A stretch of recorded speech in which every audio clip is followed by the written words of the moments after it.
Hello everyone. So let's start with our new topic, that is antifungal agents. Okay. So antifungal agent means what? The drugs or the agent which act against or which act on fungal infection. Fungal इन्फेक्शनच्या against किंवा fungal infection treat करण्यासाठी जे drugs किंवा जे agent जे chemical आपण use करतो त्यांना काय म्हटलं जातं? अँटीफंगल एजंट म्हटलं जातं. तर फंगल इन्फेक्शन म्हणजे काय? तर फंगल हा काय आहे? दिस इज एन युकॅरियोटिक ऑर्गॅनिझम. प्रोकॅरियोटिक आणि युकॅरियोटिक असे दोन प्रकारचे ऑर्गॅनिझम असतात. त्यातला फंगस हा कसा आहे किंवा फंगाय हा कसा आहे? युकॅरियोटिक ऑर्गॅनिझम आहे. ओके. आणि फंगसचं वैशिष्ट्य काय असतं की जो कसा आहे? पॅरासाईट आहे तो. Okay. Parasite plus not self sustaining, म्हणजे एकटा असा स्वतः तो जिवंत राहू शकत नाही. त्याला काय लागतं? स्वतःला सस्टेन करण्यासाठी किंवा स्वतःला जिवंत ठेवण्यासाठी होस्टची गरज असते. म्हणजे तो दुसऱ्यावर अवलंबून आहे जगण्यासाठी, ज्याला आपण काय म्हणतो? परपोषी म्हणतो. त्यातला हा फंगस हा काय आहे? परपोषी आहे. ओके. सो अँटीफंगल एजंट आता आपण स्टडी करणार आहोत. त्याच्या सुरुवातीला आपण बघणार आहोत introduction to fungal infection. Okay. बॉडीमध्ये फंगल इन्फेक्शन कशा प्रकारे होतं, फंगाय म्हणजे काय आहे, हा मायक्रो ऑर्गॅनिझम कोण आहे नक्की, त्याची वैशिष्ट्य काय आहेत. ओके. बाकीच्या इतर मायक्रो ऑर्गॅनिझमपासून फंगाय वेगळा कसा आहे, म्हणजे बॅक्टेरिया आहे, प्रोटोझोआ आहे, आणखी परत अल्गी आहे, याच्यामध्ये आणि फंगायमध्ये डिफरन्स काय आहे, म्हणजे थोडक्यात त्याची कॅरेक्टरिस्टिक्स काय आहेत वेगवेगळी, हे आपण काय करणार आहोत सुरुवातीला या इंट्रोडक्शन पार्टमध्ये स्टडी करणार आहोत. त्याचबरोबर क्लासिफिकेशन बघणार आहोत अँटीफंगल ड्रगचं. त्यानंतर मेकॅनिझम ऑफ ॲक्शन बघणार आहोत, म्हणजे आपले जे ड्रग आहेत ते कशा पद्धतीने ॲक्ट होतात या फंगल इन्फेक्शनवरती. Okay. So let start with our new topic antifungal agent. Okay. So fungi are eukaryotic, जसं की तुम्हाला सांगितलं प्रोकॅरियोटिक आणि युकॅरियोटिक दोन प्रकारचे ऑर्गॅनिझम असतात. त्यातलं फंगाय हा कसा आहे? युकॅरियोटिक हेटेरोट्रॉपिक, म्हणजे नॉट सेल्फ सस्टेनिंग, स्वतः एकटा जिवंत राहू शकत नाहीत. हेटेरोट्रॉपिक म्हणजे काय? ऑटोट्रॉपिक आणि हेटेरोट्रॉपिक. ऑटोट्रॉपिक म्हणजे स्वतःचं अन्न स्वतः तयार करणार किंवा स्वतःला जगण्यासाठी लागणाऱ्या सगळ्या प्रोसेस ज्या आहेत त्या स्वतः करणार. आणि हेटेरोट्रॉपिक म्हणजे काय? जगण्यासाठी दुसऱ्यावर अवलंबून असणारं, नॉट सेल्फ सस्टेनिंग. ओके. परपोषी ज्याला अर्थ ऑटोट्रॉप म्हणजे स्वयंपोषी आणि हेटेरोटॉप्स म्हणजे परपोषी organism that lives as saprobes or parasites. Saprobes किंवा पॅरासाइटच्या फॉर्ममध्ये तो काय करतो? जगतो. आणि त्याचबरोबर तो कसा आहे? हेटेरोट्रॉपिक आहे, म्हणजे परपोषी. ऑटोट्रॉपिक म्हणजे स्वयंपोषी. त्यातला हा फंगाय कसा आहे? हेटेरोट्रॉपिक आहे. And they are complex organism as compare to bacteria. म्हणजे बॅक्टेरियाचं स्ट्रक्चर आणि फंगायचं स्ट्रक्चर जर आपण कम्पेअर केलं तर फंगाय कसा आहे? थोडा कॉम्प्लेक्स आहे. त्याच्यामुळे त्याच्या ट्रीटमेंटलासुद्धा कॉम्प्लेक्सेशन निर्माण होतात. तेवढ्या स्ट्रॉंग कॅटेगरीचे ड्रग आपल्याला फंगल इन्फेक्शनला वापरायला लागतात at compare to bacterial infection. Antibiotic लगेच बॅक्टेरियाला किल करतात, पण फंगलवरती ॲक्ट होणारे जे ड्रग्ज आहेत त्यांना क्युअर करायला वेळ लागतो. म्हणजे कसं, फंगल इन्फेक्शन सुरुवातीला जेव्हा किंवा आपल्या बॉडीवर जाणवेल तेव्हा लगेच जर ट्रीट केलं तर ते तिथल्या तिथं थांबू शकतं, पण त्याच्याकडे दुर्लक्ष केलं तर ते सुपरफिशियलमधून आपले सिस्टमिक म्हणजे ब्लडमध्ये सुद्धा तो फंगाय जाऊ शकतो आणि मग ते क्युअर करायला खूप काय होतं?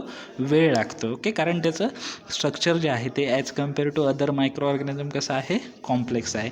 And fungal infection are also called as mycosis. Fungal इन्फेक्शनला मेडिकल टर्मिनॉलॉजीमध्ये दुसरं नाव काय आहे? Mycosis. Okay. Fungal infection are also called as mycosis. Okay.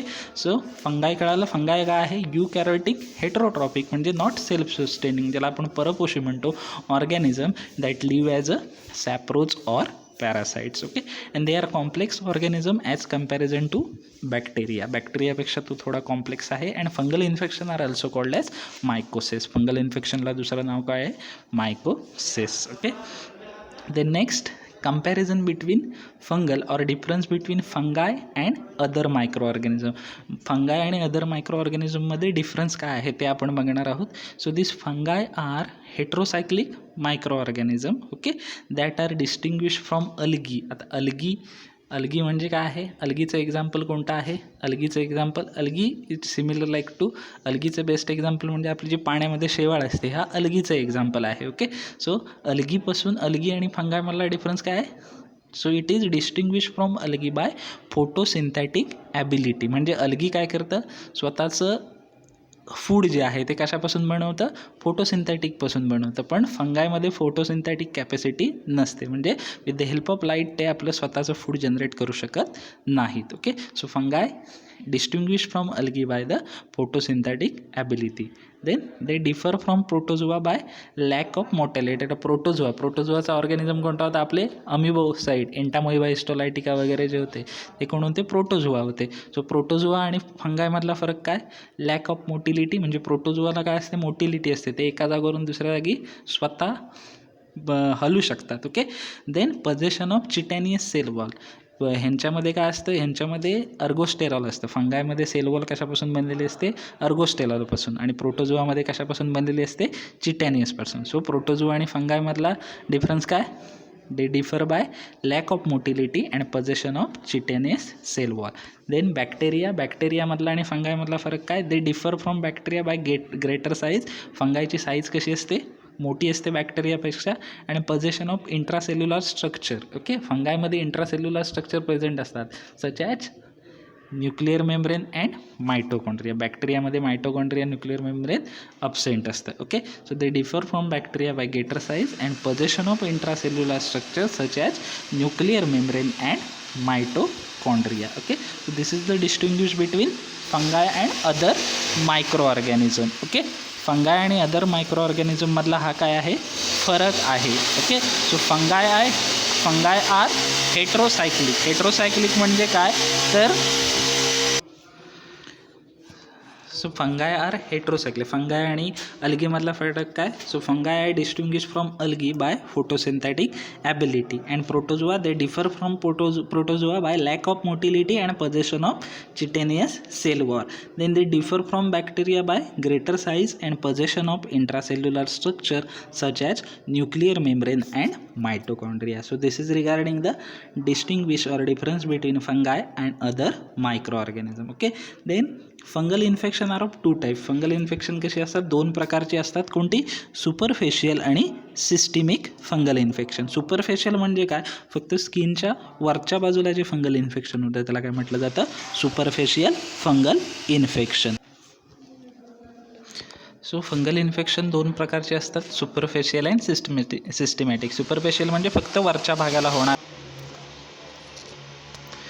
So superficial fungal infection means what, which appear only on the superficial layer of the skin, not into the systematic. म्हणजे स्किनमधून आतमध्ये ब्लडमध्ये आपल्या किंवा systematic सर्क्युलेशनमध्ये ते fungal infection काय होत नाही, spread होत नाही. ओके, आणि सिस्टमॅटिक फंगल इन्फेक्शन म्हणजे काय, जर वेळीच आपण फंगल इन्फेक्शनची सुरुवात ही सुपरफेशियलपासूनच होते, आणि जर वेळीच त्याच्याकडे आपण लक्ष दिलं नाही, दुर्लक्ष केलं, तर काय होतं, तर ते फंगल इन्फेक्शन पुन्हा वाढत जाऊन काय होतं, आपल्या सिस्टमिक सर्क्युलेशनमध्ये काय होतं, पेनिट्रेट होतं, आणि मग त्याला क्युअर करायला मे बी ते खूप जास्त प्रमाणात स्प्रेड होतं पूर्ण बॉडीवर, आणि मग ते क्युअर करायला काय होतं, खूप वेळ लागतो. ओके, सो सुपरफेशियल फंगल इन्फेक्शनमध्ये कोणकोणती फंगल इन्फेक्शन येतात, तर डर्मॅटोमायकोसिस. ओके, डर्मॅटोमायकोसिस हा एक फंगल इन्फेक्शनचा प्रकार आहे, which is came under the superficial fungal infection which affects your skin, hair or nails. म्हणजे हेअर्समध्ये होणारा आपला स्काल्प असेल किंवा डॅन्ड्रफ असेल, हे सुद्धा एक काय फंगल इन्फेक्शनच आहे. Okay, so dermatomycosis come under the superficial fungal infection that is affecting skin, hair and nails. Then candidiasis. Okay, which is again the one of the type of fungal infection. So under superficial fungal infection there are two types which are that two, dermatomycosis and candidiasis. Okay, in dermatomycosis affect your skin, nails and hairs, and candidiasis is the general skin fungal infection. Okay, then systemic fungal infection example कोणती आहेत systemic fungal इन्फेक्शनची. This is again the candidiasis is both type, superficial as well as systematic. So candidiasis, cryptococcosis. Okay, cryptococcosis, then aspergillosis. This name are given by the infecting micro organism. Infecting micro organism, ज्या micro ऑर्गॅनिझममुळं हे fungal infection होतं त्या micro ऑर्गॅनिझमच्या नावावरून ह्या fungal इन्फेक्शनला नाव दिलेलं आहे, aspergillosis. Then blastomycosis, histoplasmosis, then coccidioidomycosis and paracoccidioidomycosis. Okay, नावं थोडी जरा कठीण आहेत प्रोनाऊन्सिएशनला. Okay, so these are the example of systematic and superficial fungal infection. Okay, chapter अगदी थोडा छोटा आहे, त्याच्यामुळं आपण अगदीच एकाच लेक्चरमध्ये हा सगळा संपवणार नाही. 2 लेक्चरमध्ये हा चॅप्टर एंड करणार आहोत, कारण या चॅप्टरमध्ये कोणतंही असं एक जेवढी स्ट्रक्चर दिलेले आहेत त्यातलं कोणतंही स्ट्रक्चर एक्झामला विचारत नाही आणि त्यातल्या कोणत्याही स्ट्रक्चरचा आयुपॅक नेम करायचं नाही आपल्याला.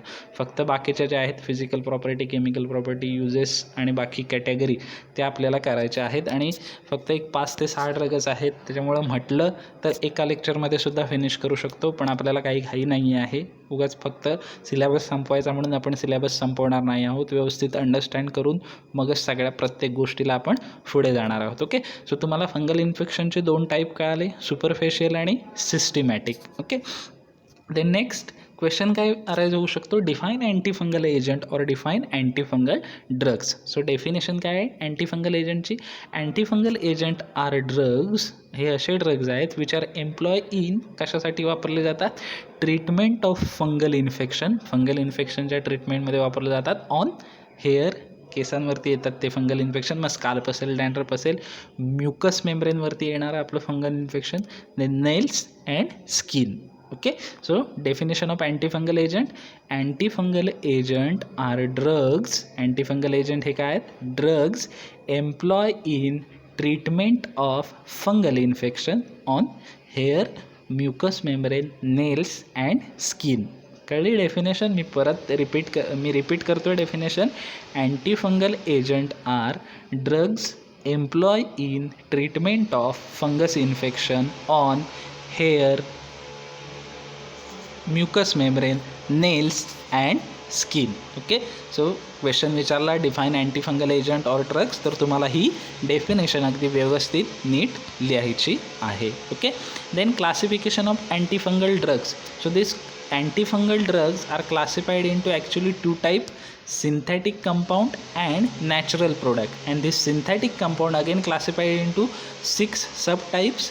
First, carboxylic acid and their metallic salt, then second dyes, third phenolic compound, 4 dimidines, 5th thiocarbonylic acid derivative, 6th one azole or imidazole. Okay, then second type is a natural product. Natural products again divided into antibiotics, and these antibiotics are divided into 2 subtypes, antibacterial antibiotic and pollen antifungal antibiotics. This pollen antifungal antibiotics again divided into 3 subtypes, that are tetrines, pentines and heptines.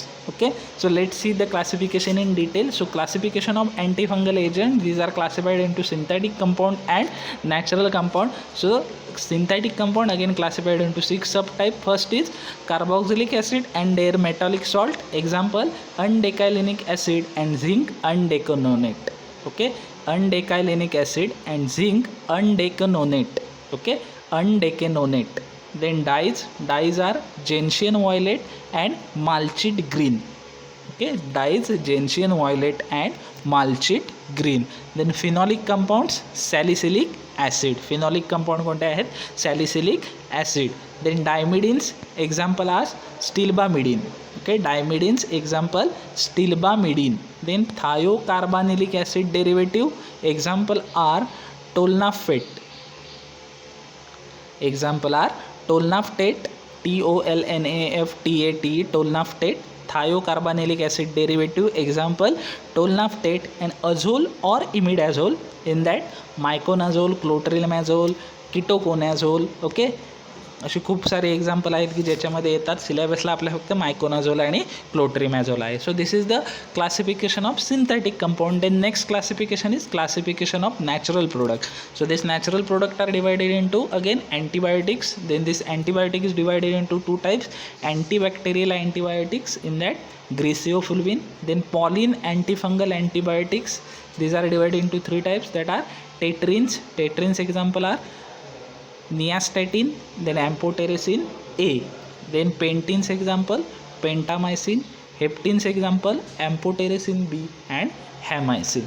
Okay, so natural products, these are the classification. So classification again I repeat, synthetic compound divided into 6 subclasses, carboxylic acid and their metallic salt, second dyes, third phenolic compound, fourth diamidines, fifth thiocarbonylic acid derivative, sixth azole.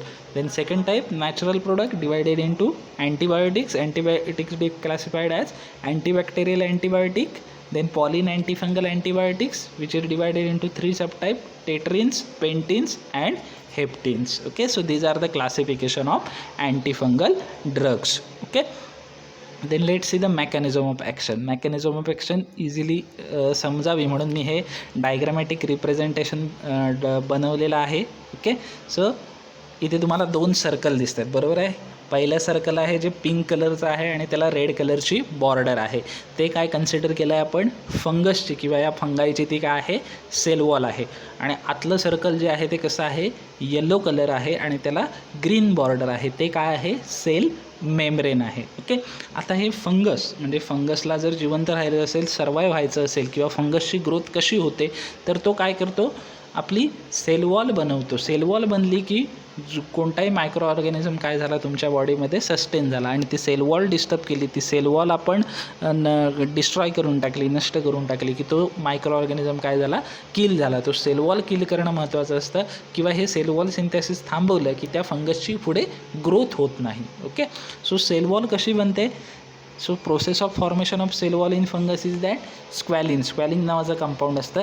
ती squalene is converted into squalene epoxide with the help of enzyme. Enzyme name काय आहे, blue कलरने indicate केलेलं स्क्वॅलिन epoxidase. Okay, स्क्वॅलिनचं conversion कशात होतं, squalene इपोक्साइडमध्ये with the help of enzyme squalene epoxidase. Then the squalene epoxidase converted into lanosterol. Squalene इपॉक्सिडेटचं conversion कशामध्ये होतं, लॅनेस्टेरॉलमध्ये होतं. And this lanosterol is converted into ergosterol. And this ergosterol is required for the cell wall synthesis of fungus or fungi. फंगायच्या cell wall सिंथेसिससाठी काय लागतं, ergosterol लागतं. आणि अर्गोस्टेरॉल कसं बनतं, स्क्वॅलिन टू स्क्वॅलिन इपॉक्साइड. स्क्वॅलिनचं कन्व्हर्जन कशात होतं, स्क्वॅलिन इपॉक्साइडमध्ये with the help of squalene epoxidase enzyme. Then this squalene is converted into lanosterol. Then this lanosterol is converted into ergosterol with the help of enzyme 14 alpha demethylase. आता इथे मी आपले drug दिलेत ते कशा पद्धतीने act होतात. हा एक आहे जो न्यूक्लियस आहे आपल्या फंगसचा. सो काही ड्रग जे आहेत ते काय होतात, डिरेक्टली न्यूक्लियसवर ॲक्ट होतात आणि प्रोटीन सिंथेसिस थांबवतात. प्रोटीन सिंथेसिस थांबलं की त्या फंगसचा DNA RNA आणि त्याची ग्रोथ काय होणार, इनिबिट होणार. So some drugs act on nucleus and inhibit the protein synthesis. असे ड्रग कोणते आहेत, सो ग्रेसिओफुल्विन म्हणजे आपलं अँटीबॅक्टेरियल अँटीबायोटिक क्लासिफिकेशनमधलं. So griseofulvin and flucytosine. Okay, griseofulvin and flucytosine, these are the two drug act directly on nucleus and inhibit the protein synthesis of fungus. Okay, then alkylamines inhibit the lanosterol synthesis. इकडे जे दिलेलं आहे sale मेम्ब्रेनच्या खाली अल्किलामाइन्स, स्क्वॅलिन ते काय करतं, अल्किलामाइन्स काय करतं, स्क्वॅलिन इपॉक्सिडेज हे एन्झाईमला काय करतं, ते इनिबिट करतं. आणि स्क्वॅलिन इपॉक्सिडेज एन्झाईम इनिबिट झालं तर काय होणार नाही, स्क्वॅलिनपासून स्क्वॅलिन इपॉक्साईड बनणार नाही. आणि स्क्वॅलिन इपॉक्साईड बनलं नाही की काय होणार नाही, लॅनेस्टेरॉल सिंथेसिस होणार नाही. आणि जर लॅनेस्टेरॉल सिंथेसिस झालं नाही तर अर्गोस्टेरॉलचं सिंथेसिस होणार नाही. आणि अर्गोस्टेरॉल जर सिंथेसिस झालं नाही तर फंगसची सेल वॉल बनणार नाही आणि त्याच्यामुळे त्याची ग्रोथ होणार नाही आणि तो काय होईल, इनिबिट त्याला केलं जाईल. कोणते ड्रग आपले कोणत्या कॅटेगरीमधले, alkylamine which inhibit the lanosterol synthesis. Example are terbinafine. याच्यामधलं कोणतं आहे, टर्बिनाफाईन. जी इजगार्ड क्रीम येते त्याच्यामध्ये काय असतं, टर्बिनाफाईन असतं. टर्बिनाफाईन हायड्रोक्लोराईड सॉल्ट असतं, HCl बरोबर बनवले. सो टर्बिनाफाईन करतं काय करतं, it is terbinafine is a class of alkylamine which inhibit the synthesis of lanosterol by inhibition of enzyme squalene epoxidase. Okay, then next category कोणती आहे आपली, अझोल्स. ओके, शेवटचे जे आपण बघितलं मायकोनॅझोल अँड क्लोट्रिमॅझोल ते काय करतात, it inhibit the ergosterol synthesis by inhibiting of enzyme 14 alpha demethylase. ते काय करतात, या 14 अल्फा डिमिथायलेजचं इनिबिशन करतात. म्हणजे जरी लॅनेस्टेरॉल सिंथेसिस झालं तरी लॅनेस्टेरॉलपासून काय बनणार नाही, अर्गोस्टेरॉल बनणार नाही. So it inhibit the ergosterol synthesis and inhibit the cell wall synthesis. Okay, then some drug inhibit the cell wall synthesis by the inhibition of enzyme 14 alpha demethylase. This example of drug are echinocandins example of drug are echinocandins. आणि समजा sale wall synthesis झालेली आहे आणि हे कोणतेही drug effective ठरत नाही आहे, तर आपण काय वापरू शकतो, अगदी हायर अँटीबायोटिक वापरू शकतो, ते म्हणजे ॲम्फोटेरेसिन ए और ॲम्फोटेरेसिन बी. ॲम्फोटेरेसिन काय करतं, it form pores in membrane, म्हणजे जरी तयार झालेल्या सेल वॉलमध्ये, ती फंगसची सेल वॉल आपल्या बॉडीमध्ये तयार झाली असेल तर त्याच्यामध्ये ते काय फॉर्म करतं, पोअर्स फॉर्म करतं. आणि पोअर्स फॉर्म केल्यामुळं काय होतं, सेल कंटेंट त्याच्यामधून काय होतं, लीक आउट होतं. ओके, सेल कंटेंट त्याच्यामधून काय होतं, लीक आउट होतं. हे कोणतं ड्रग करतं, ॲम्फोटेरेसिन काय करतं, ए किंवा बी कोणतंही, ते काय करतं, तयार झालेल्या सेल वॉलमध्ये पोअर्स म्हणजे ती सेल वॉलला काय करतं, छिद्र होल पाडायला सुरुवात करतं आणि त्याच्यामुळं सेलच्या आतला कंटेंट फंगसमधला बाहेर लीक होतो आणि तो फंगस काय होतो, किल होतो आणि त्याची ग्रोथ काय होते, इनिबिट होते. सो अशा प्रकारे काय होतं, अँटीफंगल एजंटचं मेकॅनिझम ऑफ ॲक्शन होतं. ओके, कोणते ड्रग बघितले आपण, some drugs directly act on nucleus and inhibit protein synthesis, these are griseofulvin. Then some drugs alkylamines which inhibit the lanosterol synthesis by inhibiting enzyme squalene epoxidase, example are terbinafine. Then azoles which inhibit the ergosterol synthesis by inhibiting enzyme 14 alpha demethylase, example are miconazole and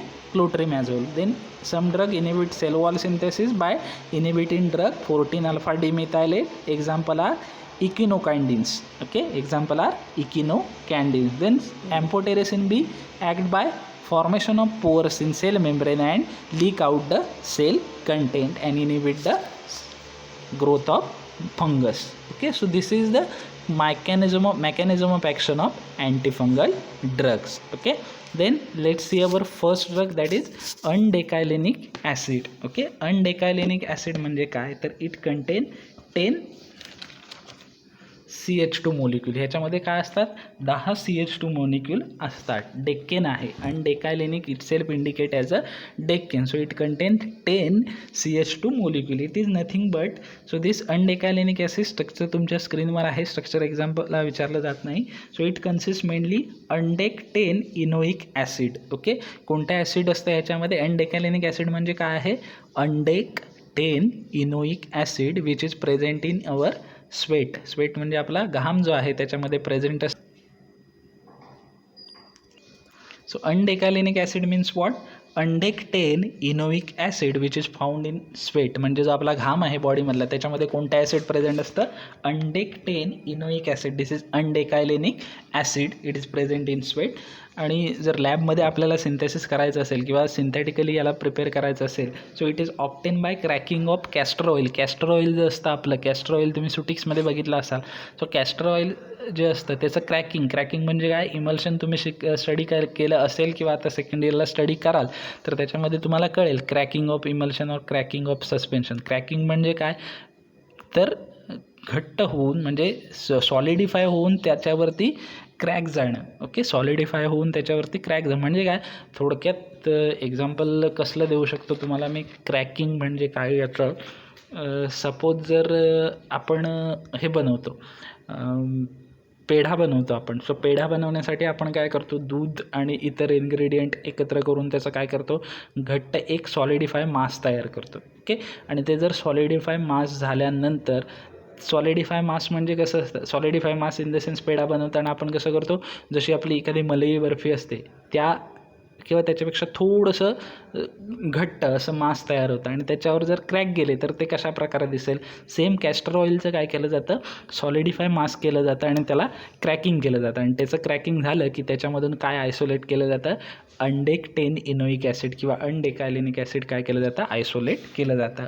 अनडेक 10 enoic acid. So this अनडेकायलेनिक ॲसिडमध्ये काय present असतं, undec 10 enoic acid which is present in our sweat. Okay, then physical property of undecylenic acid बघूया आपण. So it is occur as a colourless or pale yellow clear liquid. Colour कसा असतो त्याचा, may be liquid फॉर्ममध्ये available असेल तर कसा असतो, कलरलेस किंवा pale yellow clear liquid. Or solid फॉर्ममध्ये असेल तर white to yellowish white crystalline mass. Okay, then it characteristics odour like perspiration okay. पर्सिपिरेशनसारखा कॅरेक्टरिस्टिक्स ओडर असतो. पर्सिपिरेशन म्हणजे आपल्या बॉडीला जो घाम येतो त्याला पर्सिपिरेशन म्हटलं जातं. सो कारण त्याच्यासारखा स्वेटसारखा स्मेल येतो, बॉडीच्या स्वेटसारखा या अनडेकॅलिनिक ॲसिडचा स्मेल असतो, कारण स्वेटमध्ये जे प्रेझेंट असतं. So it possess smell like that perspiration. Okay. Then bitter in taste कशी असते त्याची, बिटर असते. Then regarding solubility, it is practically insoluble in वॉटरमध्ये कसा आहे तो प्रॅक्टिकली इनसोल्युबल आहे, but mix with organic solvent. Okay. Alcohol किंवा इथर, क्लोरोफॉर्म याच्यामध्ये तो काय होऊ शकतो, मिक्स होऊ शकतो, पण वॉटरमध्ये कसा आहे तो इनसोल्युबल आहे. सो फिजिकल प्रॉपर्टी काय आहेत. First physical property, it occur as colourless or pale yellow clear liquid or white to yellowish white crystalline mass. Okay, then it has characteristics odor like perspiration. Then third, bitter in taste. Then fourth, practically insoluble in water but mixed with organic solvent. Okay, so these are the physical property of undecalinic acid. Then let's see the chemical property. So it decolourise aqueous solution of potassium permanganate. ते जर आपण potassium परमॅग्नेटमध्ये undecylenic acid add केलं तर potassium परमॅग्नेटचा जो pinkish black come pinkish असा colour जो आहे तो काय होतो, डिकलराइज होतो, आणि पोटॅशियम परमॅग्नेट काय होतं, कलरलेस होतं. So it indicate the presence of double bond in compound. इथे आपण स्ट्रक्चरला दिसते सुरुवातीला काय आहे, OHच्या अपोजिट साईडला इकडून स्टार्ट केलं तर तिथे काय आहे, डबल बॉन्ड आहे. हा अनडेकॅलिनिक ॲसिड पोटॅशियम परमॅग्नेटला डिकलराइज करतो, कलरलेस करतो. याचा अर्थ अनडेकॅलिनिक ॲसिडमध्ये काय आहे, डबल बॉन्ड प्रेझेंट आहे. म्हणजेच काय, डबल बॉन्ड असणारं कंपाऊंड जर पोटॅशियम एखादं कंपाऊंड जर समजा तुम्ही पोटॅशियम परमॅग्नेटमध्ये ॲड केलं आणि पोटॅशियम परमॅग्नेटचा कलर गेला, कोणतंही कंपाऊंड असो, आणि पोटॅशियम परमॅग्नेटचा कलर गेला, ते कलरलेस झालं, तर याचा अर्थ काय, आपण जे कंपाऊंड ॲड केलं आहे त्याच्या स्ट्रक्चरमध्ये काय आहे, डबल बॉन्ड प्रेझेंट आहे. Okay. So chemical property. Then second, it neutralize by sodium hydroxide. हे सोडियम हायड्रॉक्साईड ॲड केलं तर याचं काय होतं, न्यूट्रलायझेशन होतं, गिविंग सोडियम अनडेकोनोएट. तो काय देतो, सोडियम अनडेकोनोएट देतो. ओके. सो केमिकल प्रॉपर्टी किती आहेत, दोन आहेत. First, it decolourise aqueous solution of potassium permanganate indicating presence of double bond in compound. Then second, it neutralized by sodium hydroxide giving sodium undeconate, and this neutralization reaction used for the assay of undecalinic acid. Then stability and storage condition कशी आहे त्याची, it is affected by लाईटच्या कॉन्टॅक्टमध्ये आलं तर ते affect होतं लगेच. Hence it is store in tightly close light resistant container कसा यूज करायचा आहे, टाईटली क्लोज आणि लाईट रेझिस्टंट कंटेनर त्याच्यासाठी आपल्याला यूज करायचं आहे. ओके. अँड ॲट टेम्परेचर, किती टेम्परेचरला स्टोअर करायचं आहे, between 80 degree Celsius to 105 degree Celsius. Okay. 80 degree to 105 degree सेल्सिअसला याला काय करायचं आहे, आपल्याला स्टोअर करायचं आहे. सो स्टॅबिलिटी आणि स्टोरेज काय आहेत, it is affected by light and hence it is stored in tightly closed light resistant container at temperature range between 80 degree Celsius to 105 degree Celsius. Okay. Then uses, it is use as a topical fungicide. Okay. Fungicide म्हणजे काय, फंगसला किल करणारा, फक्त growth inhibit करणार नाही. So it is use as a topical म्हणजे superficial fungal इन्फेक्शनसाठी याला use करू शकतो as a topical fungicide. Then internally म्हणजे बॉडीच्या आतमध्ये सिस्टमिक फंगल इन्फेक्शनसाठी कसं यूज करू शकतो. So internally it is use to treat psoriasis तुम्हाला माहिती आहे, सांगितलं आहे तुम्हाला सोरायसिसबद्दल. So it is use to treat psoriasis and neurodermatitis म्हणजे काय, जर समजा आपलं जे सिस्टमॅटिक फंगल इन्फेक्शन आहे, जर खूप आतमध्ये पेनिट्रेट झालं तर it may affect our neuron system. Okay. So neurodermatitis. So uses किती आहेत, दोन. It is use as a topical fungicide and second as a internally it is use to treat first psoriasis and second न्यूरोडर्मॅटायसिस.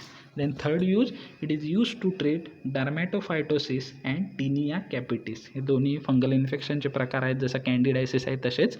So third use कोणता होता, it is use to treat dermatophytosis and tinea capitis. Okay. Dermatophytosis and tinea capitis. Then pharmaceutical formulation म्हणजे कोणत्या फॉर्ममध्ये available असतं, compound undecylenic acid ointment, so ointment फॉर्ममध्ये available असतं. And zinc undecanoate dusting powder आणि ऑइंटमेंटमध्ये. सो फार्मास्युटिकल फॉर्म्युलेशन किती आहे त्याची?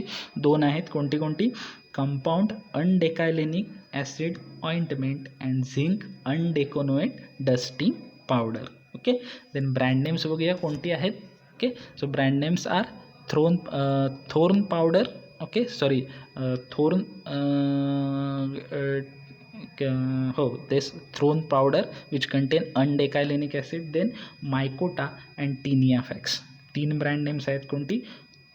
Thorne, Mycota and Tineafax. Thorn, Mycota and Tineafax. Okay, so this is regarding the undecylenic acid. So today we see the introduction, classification, definition, then mechanism of action of antifungal drugs, and we see the one compound that is undecylenic acid. Okay, then the remaining part or remaining compound we will see into the next lecture. Okay, आजच्या पार्टमध्ये काही कळलं नसेल किंवा काही समजलं नसेल तर मला विचारा. आपण ती तुमची क्युरी डाऊट्स काय असतील त्या क्लिअर करूया. Okay, thank you so much.